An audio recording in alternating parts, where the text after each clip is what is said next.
I welcome all of you for the discussion on subspaces, class number 7. So last class ಅಲ್ಲಿ ಕೆಲವು problems ನೋಡಿದ್ವಿ subspace ಅಲ್ಲಿ ಅಲ್ಲ subspaces of r square, r cube, so just like that we have seen in the last class.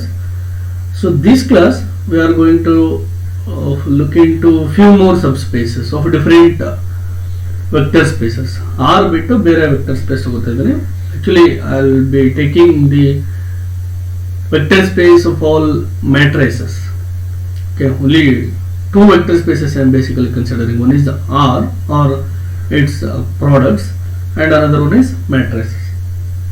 So last class ಅಲ್ಲಿ R problems ನೋಡಿದ್ವಿ, ಇವು matrices ನೋಡೋಣ. So problems A,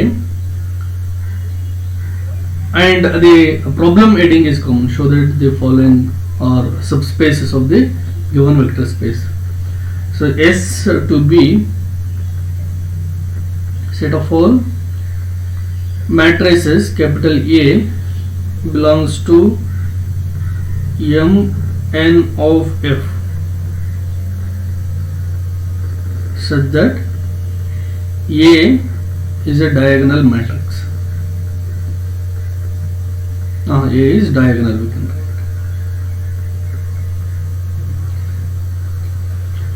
Right, so this is the given one. So here S is the collection of all diagonal matrices. Here S is the collection of all diagonal matrices of order n cross n.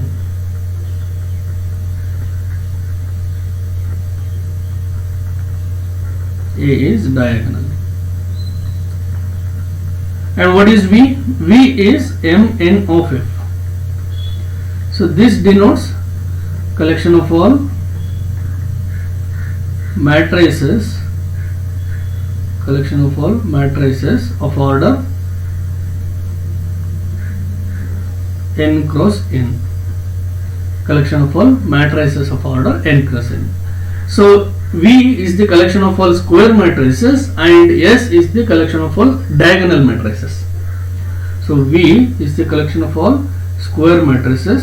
Under this I am taking a small set, that is the collection of all diagonal matrices. See, every diagonal matrix is a square matrix. Every diagonal matrix is a square matrix. So every entry in S is a entry in V. So S is a subset of V. S is a subset of V. So no doubt in that. So the next thing we have to prove is, given any two elements of S and any two elements of F, any two elements of F here, see, given any two elements of S and any two elements of F, their linear combination is in S. That's what we need to prove. So the subset ಅನ್ನೋದನ್ನ ನಾವು explicit ಆಗಿ ಹೇಳೋಂತಾಗುತ್ತೆ ಇಲ್ಲ, ಯಾಕಂದ್ರೆ ಇಲ್ಲಿ by definition it follows. I am taking S to be the collection of all elements in Mn of F. S to be the collection of all elements in V. Even V ಅಂತ ಕರ್ಕೊಂಡ್ವಿ ಅಲ್ವಾ.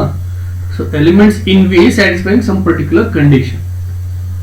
So definitely every element of S is an element of V. So no doubt in that subset, whether S is a subset of V or not. So that is clear from the definition of S. Now before choosing two arbitrary elements, we need clarification on one aspect. How the elements of S looks like. See, an element A belongs to S if and only if A is of the form, A is a diagonal matrix. So diagonal matrix means only diagonal entries must be non-zero.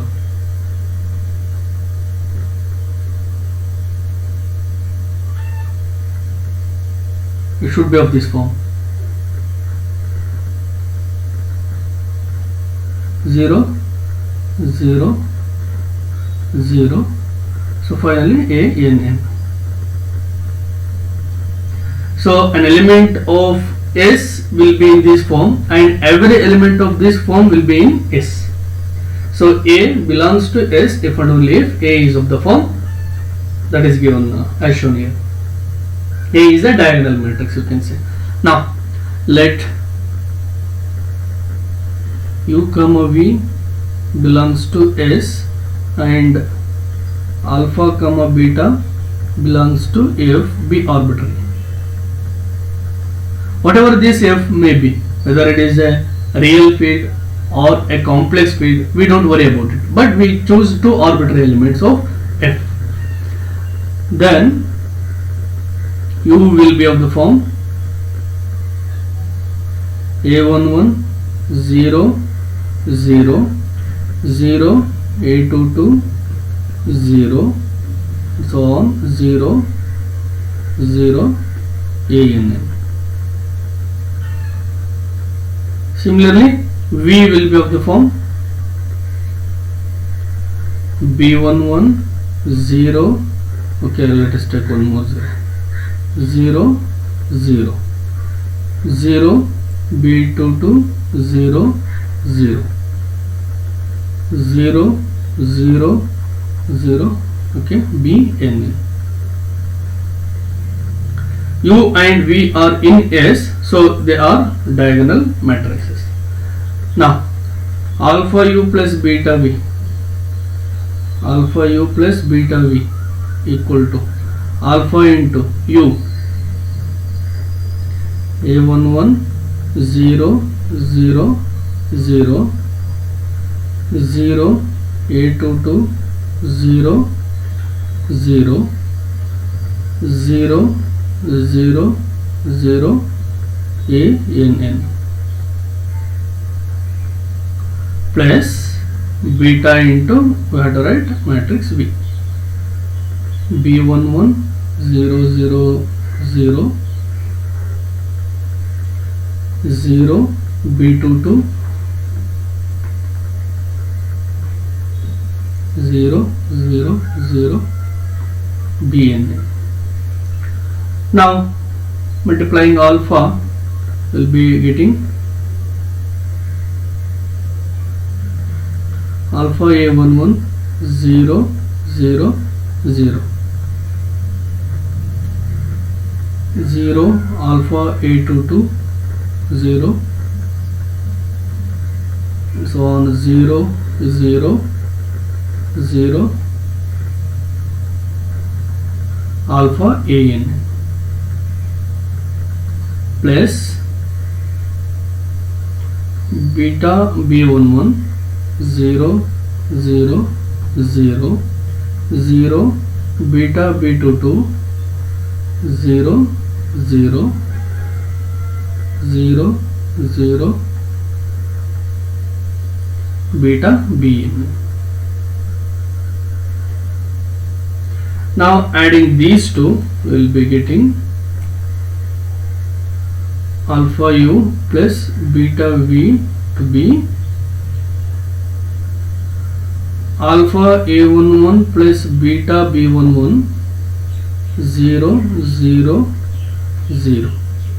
The 0 here alpha a22 plus beta b22 0. So on 0, here will be getting 0 at this position.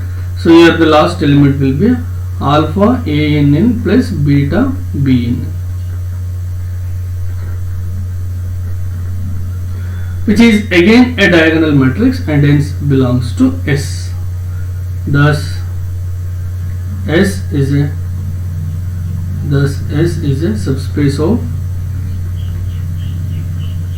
V अथवा mn of f. S is a subspace of mn of f. Now let us take B. Again, S to be the collection of all matrices, square matrices of order n cross n, such that A, the matrix is in the matrix in S is symmetric.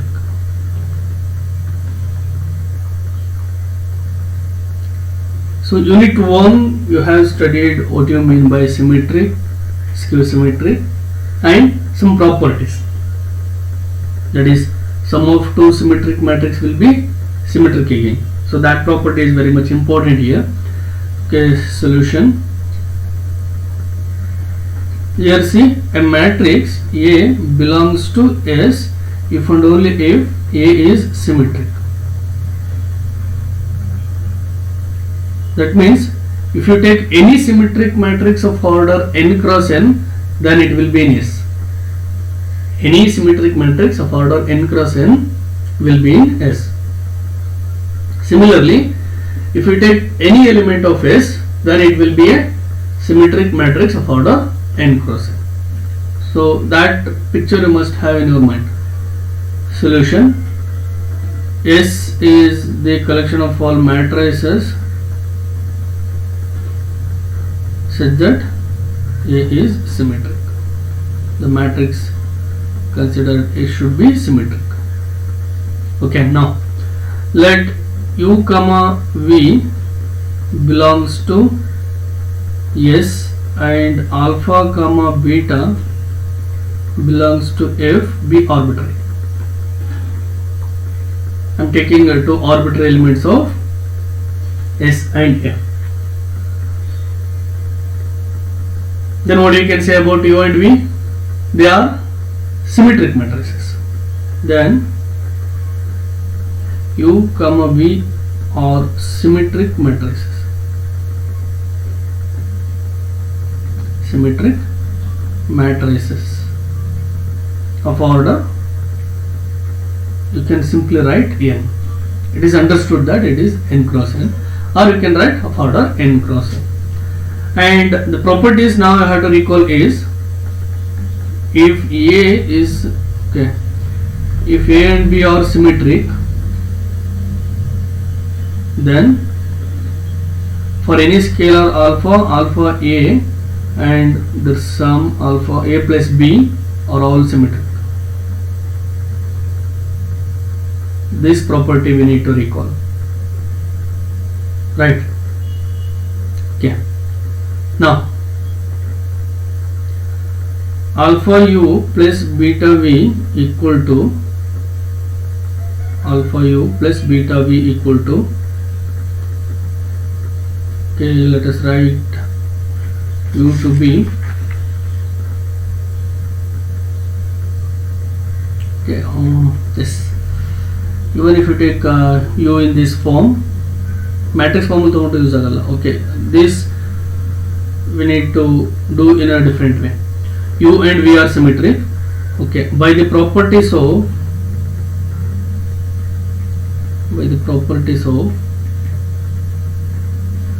symmetric matrices,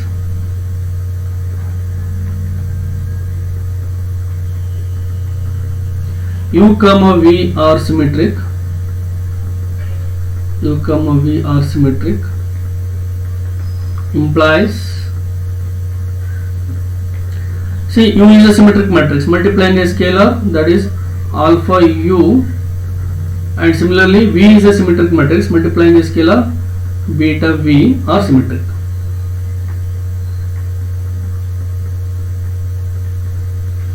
Alpha U and beta V are symmetric.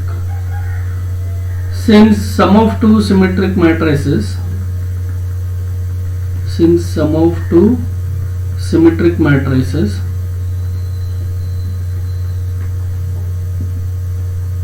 is symmetric,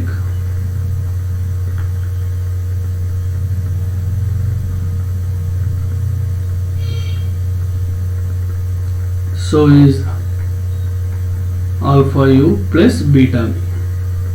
You can take this as A and this one as B. So A and B are symmetric, means A plus B is symmetric. So alpha U plus beta V is symmetric. Hence alpha U plus beta V belongs to S. Alpha U plus beta V belongs to S. Thus S is a subspace of M n of F, which denotes set of all square matrices of order n cross n over F.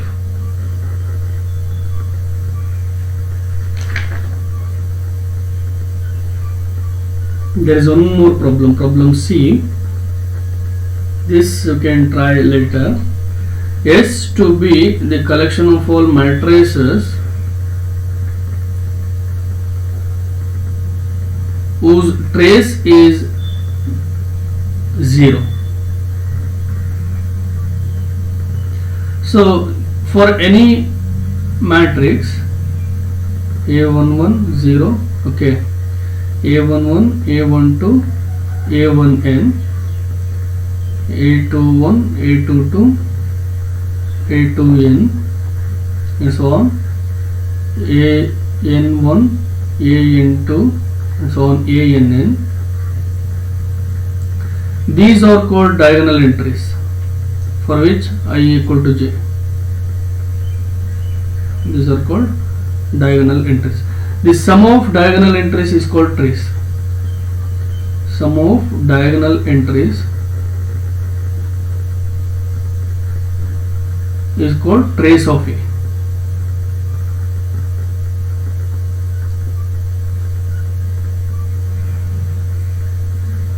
Trace of A. Right. So now we are taking matrices of order n cross n such that the sum of all these diagonal entries should be 0. Now we need to prove that this S forms a subspace of Mn of F. So as usual, I had to choose two matrices A and B such that trace of A is 0, then trace of B is 0. Then take their linear combination alpha u plus beta v. Then check whether the trace of that alpha u plus beta v is 0. Definitely it will be a matrix. Alpha u plus beta v will be a matrix, and then check whether the trace of that is 0. If the trace of that matrix alpha u plus beta v is 0, definitely it will be in S, and hence S forms a subspace of V अथवा Mn of F. So try to solve that one. Let us move on to one more subspace.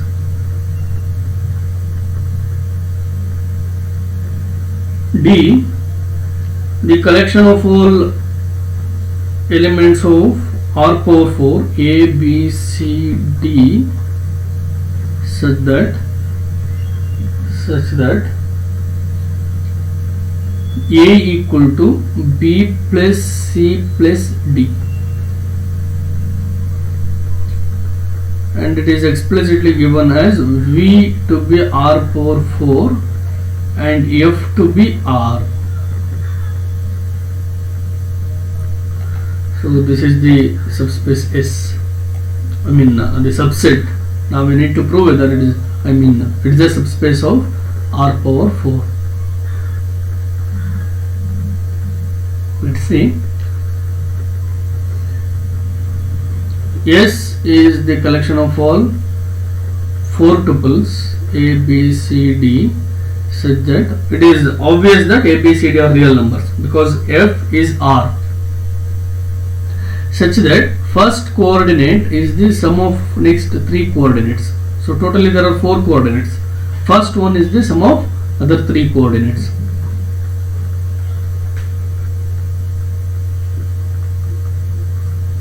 V is R power 4. Okay, let us choose 2 arbitrary elements. Let U comma V belongs to S and alpha comma beta belongs to R be arbitrary.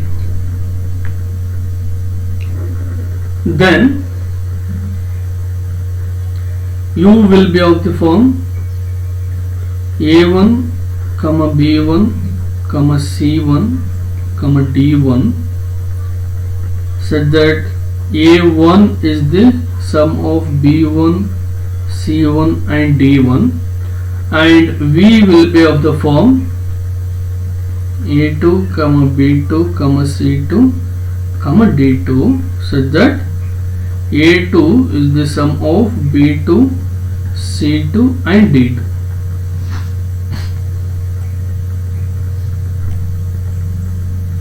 right? Now alpha u plus beta v equal to alpha into u means a1 b1 c1 d1 plus beta into a2 b2 c2 d2. Then it will be alpha a1 comma alpha b1 plus alpha c1 plus alpha d1, okay, sorry, comma alpha c1 comma alpha d1 plus this one beta a2 comma beta b2 comma beta c2 comma beta d2, right? Now adding corresponding coordinates, it will be alpha a1 plus beta a2, alpha a1 plus beta a2, comma alpha b1 plus beta b2, comma alpha c1 plus beta c2, comma alpha d1 plus beta d2. Okay.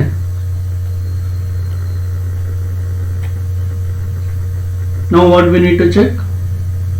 We have to check whether alpha a1 plus beta a2 equal to alpha b1 plus beta b2 plus alpha c1 plus beta c2 plus alpha d1 plus beta d2. Isn't it? We need to check whether the sum of these three coordinates is equal to this. Okay, let us start with this. We have alpha b1 plus beta b2 plus alpha c1 plus beta c2 plus alpha d1 plus beta d2 equal to alpha common irodanta hogoಣ, here and here I have alpha times of b1 plus c1 plus d1 plus beta times of b2 plus c2 plus d2, which implies alpha, see, b1 plus c1 plus d1, that is equal to a1, b2 plus c2 plus d2 equal to a2. Okay, so it is alpha a1 plus beta b, okay, this is a2 alva, sorry, a2, which is the first coordinate of alpha u plus beta v. Again we have this an element of R power 4 where first coordinate is the sum of remaining three coordinates. Therefore alpha u plus beta v belongs to S, and hence S is a subspace of V, R power 4 V is. So there is one more, the last problem. So let us try this. I think E, try this later. S to be the collection of all elements from R power 4 A, B, C, D such that A equal to 3C and B equal to 4D. So this one is similar to problem D.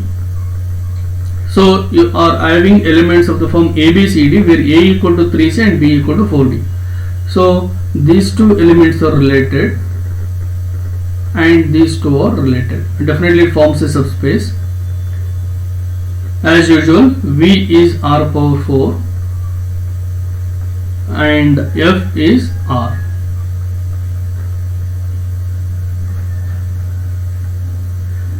So if you take any two elements of S, that element should satisfy this condition. First coordinate is 3 times the third coordinate, and second coordinate is the 4th times of the last coordinate, or 4th coordinate. Then as usual, take two elements U and V in S and alpha and beta in R, then take the linear combination and show that that linear combination will be an element of S. So with this we are going to wind up discussion on subspaces. So the next concept we need to consider is linear combination. Linear combination. So what do you mean by linear combination? See, here we stated that given two elements of S and two elements of F, we need to check whether the linear combination is in S or not. So this is a linear combination of alpha and beta. I mean, you can say alpha and beta, that is not wrong, but usually on the equations in terms of variables. So this is a linear combination of U and V. So what do you mean by that linear combination? You can define it as an expression which involves sum and products of scalars and vectors. That is one way you can say. So sum ಮತ್ತು product ಬರುತ್ತದೆ. Or another way, actually the proper way is, it's an expression in which every term has degree 1. Every term has degree 1. See, degree ಅಂತ ಬಂದಾಗ scalars ಅಥವಾ constants ನಾವು count ಮಾಡಲ್ಲ. It will be considered as degree 0. So it has degree 1 and it has degree 2. Similarly, if you take an expression of the form alpha uv plus beta v, it is not linear because you are having degree 2, 1 plus 1. So an expression,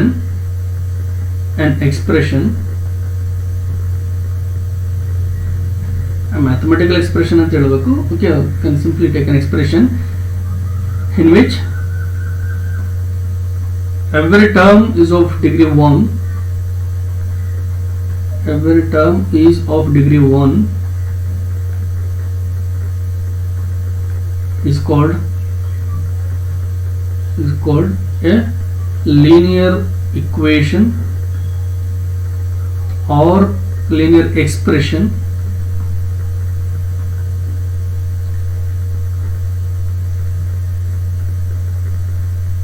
okay, that two names are enough. Linear equation or linear expression. So now in the next chapter we are going to discuss about the linear combination of set of vectors. Given a set of vectors, how to form the linear combination, how to express one vector as a linear combination of other vectors. Those things are discussed in the next concept, linear combination, and then we'll consider basis and there is one more, base and spanning. Spanning and base, that concept will be discussed later. So with this, let us wind up discussion on subspaces. Thank you.